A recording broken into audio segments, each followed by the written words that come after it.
इच्छित असते तिथं जाणं आणि तिथल्या परिस्थितीवर भाष्य करणं अत्यंत गरजेचं असतंय.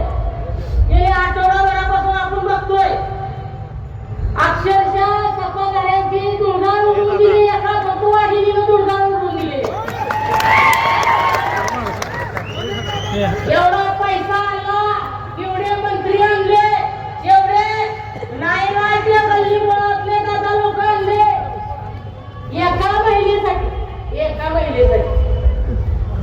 निवडणूक झाल्यानंतर तुम्हाला सांगतो एकच अधिकार डायलॉग राहणार की इथं तालुक्यातून शहरात लागला म्हणा बाईनं पाडलं.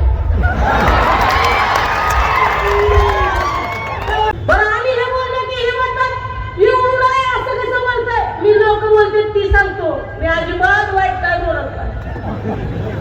तालुक्यात मी सांगतो फिरतो मी केवढं खटाटन कसं मारलंय मला रिक्षावाल्याचं माझं सीएम मारून आलंय मला माहित झालंय. आता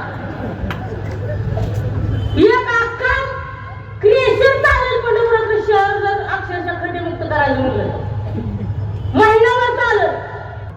चिन्ह आपलं भारी आहे, सर्वसामान्यांचं गोरगरिबाचं चिन्ह आहे. तुम्ही कधी ना कधी जन्मल्यापासून मरेपर्यंत रिक्षात बसलेला नाही, त्या रिक्षावाल्यावरून फेरायला मला मी एकदा बटन दाबून या. रिक्षा सोबतच अजून सुद्धा आपली जी बटन आहेत ती व्यवस्थित दाबा. काहीतरी करंट येणार नाही. 5 वर्ष तुम्ही करंट मध्ये काम कराल, तुमची प्रत्येक कामं जी आहेत ती व्यवस्थित पार पडतील आणि या शहराला एक रणरागिणी आपल्याला मिळेल. डॉक्टर आहेत, शहराचा विकास करतील. शहराचा आजार पण नेमकं काय आहे ते डॉक्टर प्रणिता ताईला माहित आहे.